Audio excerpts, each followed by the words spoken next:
Hello everyone, my name is Tiona, and today's topic is going to be about hockey basics, and by hockey I mean NHL kind hockey, ice hockey. Okay, first topic I want to discuss has to do with equipment. Now there's different equipment between players, the regular players and the goalie, and I'll talk about those positions later. Okay, when it comes to the players, of course you need a puck, you need a stick, you also need ice skates because you need ice, it's ice hockey. And another thing that you need is your padding and your guards. You need a mouth guard, and of course you need a protective cup for this as well. And by pads I mean elbow pads, stuff like that, shoulder pads, and also they have a helmet. That's another thing that's important. They do have that, and they have gloves. Now for the goalie, they pretty much have the same thing, but their gloves are different. Goalies also have what's known as a blocker, and it's a big pad that it's on their dominant arm, and their dominant arm is usually where their stick is. So that's how you could tell like which the blocker is. And they also have goalie gloves as well. And they also have goalie pads and a goalie stick. The difference with their goalie stick is you could tell that it's wider. The stick part of it, the blade part is wider. It's way different than a normal stick. Another topic that I want to discuss has to do with the players and the people on the ice. For example, there are referees on the ice, and they're the ones that determine a game and how things are going to slow things down if it's too aggressive, like if there's fights, and that is a part of hockey as well, a pretty big part of hockey actually. But in terms of the refs, they're the ones that have like the black pants, they have a helmet, they have a whistle, they have skates, and the black and white referee shirt. And the players, there are 6 players each team, so there are 12 players on the ice.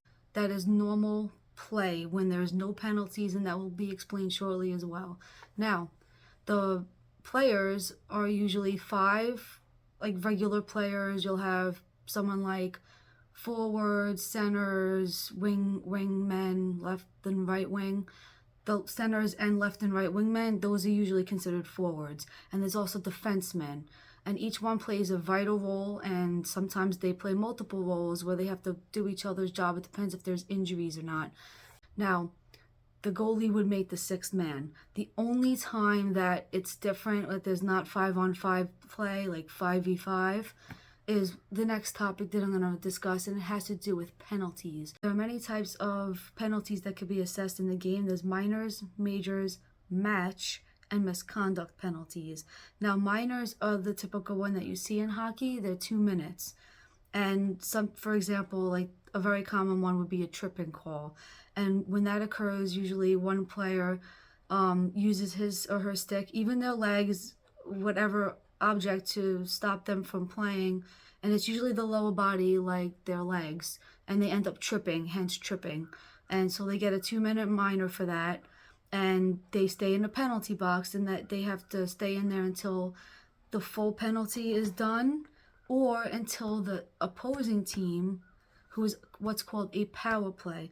A power play is when a penalty is assessed to the opposing team, and now it gives them the opportunity to score a power play goal. And that is a good advantage for them, because now the team that has the penalty are down 1 man. 1 man is gone off the ice, so now it's 5-on-4. And so now that team who has 4 men on the ice has to do a penalty kill. So that means they got to kill the penalty, meaning don't allow the opposition to score. Now once that 2 minutes is up, that player comes out of the box, and he could continue playing or he'll do a change. And it depends on the situation. So they'll do that. Those are the options. They'll either change or they'll just stay on the ice for a little bit and then get off. Now, there is also such thing as a double minor. And the perfect example of this is high sticking. A high sticking penalty is it's self-explanatory. It's pretty much like above the shoulders, like especially the head area. You see that a lot in the face. If the stick hits that part of the opposing player, then that would be a 2-minute minor. But a double minor is if there's blood, like if the player that got hit is bleeding, and that usually is a double minor, which turns into a 4-minute minor. Now, a major in hockey is usually when there's fighting that occurs. If you get a fighting major, that means you spend 5 minutes in the box. So the opposing team's on a power play for 5 minutes. So you could score as many goals as you can. If you score 3 goals in 5 minutes, they're all considered power play goals. And so that's a benefit of having a power play like that. Another penalty is misconduct penalty, and that's 10 minutes. That usually occurs if you are verbally abusive or you have some sort of outburst and you get a 10-minute misconduct. So that's never good for a team. Another one would be a game misconduct, but this occurs when the player gets pretty much sent back into the locker room and there's no penalty that gets assessed. Like, there's no power play for the other team. So that's the difference between that, like, misconduct versus game misconduct. They're gone for the game. And that's almost similar to a match penalty, but match penalty is pretty severe. Match penalty occurs when you intentionally try to hurt somebody or you successfully hurt somebody and you are done, you're gone, you're kicked out of the game. After you get kicked out of the game, you're also assessed a 5-minute major like penalty where the other team does go on a power play. A penalty shot is an interesting one. Now, I say that because a penalty shot occurs when a player is pretty much one-on-one with the goalie. So they start from like the center line, like center ice area, and they just take the puck and go. And there's nobody to stop them. It's one-on-one with the goalie. They get one shot, and that's it. And if they score, they score. If they don't, they don't. Now, how that occurs, what leads up to that, is usually if like one of the players is open, like he's by himself against the goalie, except for the player behind him on the opposing team does something illegal, maybe like a cross check or tripping, and impedes that player from actually doing it, what he was going to do, and stops him from scoring, not giving him that opportunity that he had. That's when a penalty shot is assessed. There are several rules to the game of hockey, but I'm going to do like normal stuff that you see constantly in hockey. For example, offsides. Offsides occurs when you have a player that crosses their offensive blue line before the puck. Now, there's blue lines, and I'm going to show you right here. There's blue lines. These blue lines right here, both of these are either offensive or defensive zones. Right here. This could be an offense, this could be a defense. Now, it depends on what side you are on. So if the Rangers are on this side, like say their goalie's here, that's where their goalie is. This is their zone. And say this is the Islanders. Here's their goalie, this is their zone. So if Rangers are crossing this blue line to get over to the Islanders side, this is their offensive zone and the Islanders' defensive zone. So that's important to know. And also, what to keep in mind about that is that for that, say the Rangers are coming over and they cross over before the puck, that's considered offsides.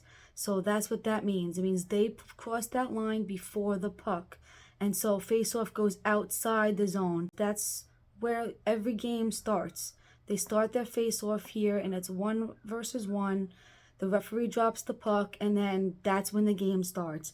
Each one of these dots represents a face-off zone.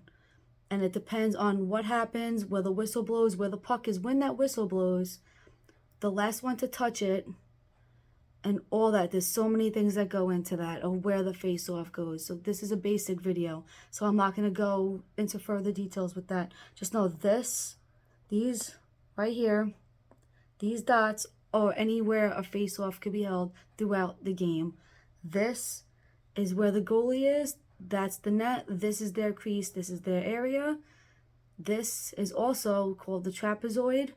And this is the only area a goalie could actually play the puck outside this red line right here. So if they go back to get the puck and it's over here, they can get a penalty for that. And goalies don't get penalties, so a penalty would be assessed to another player.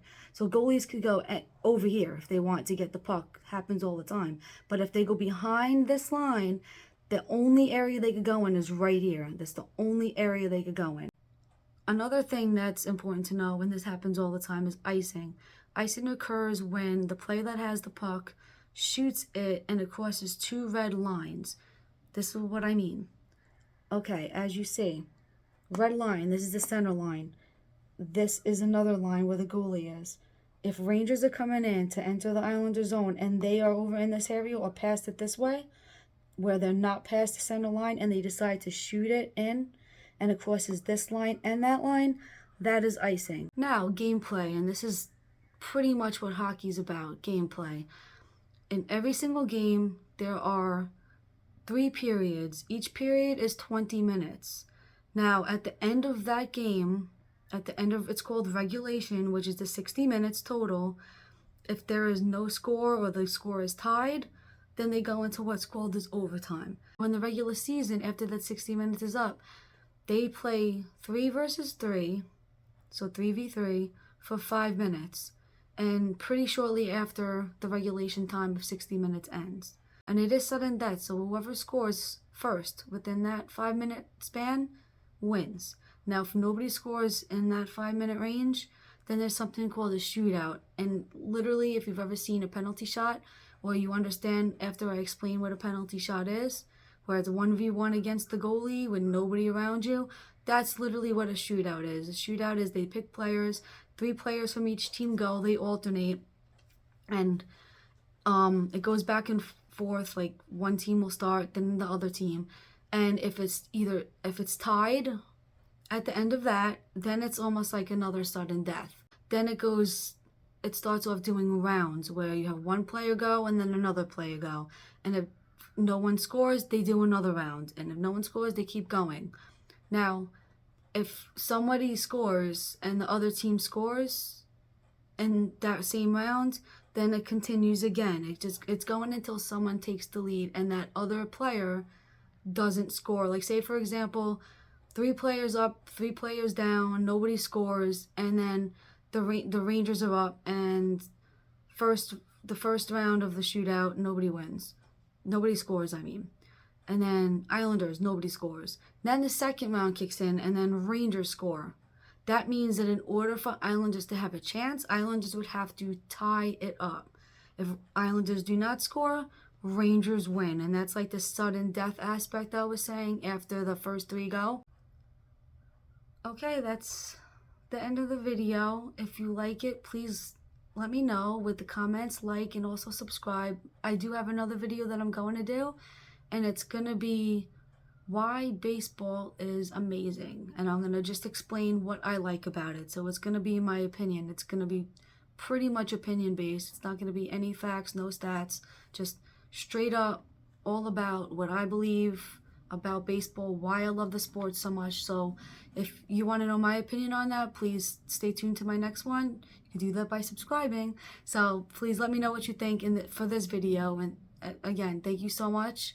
And you guys have a great night.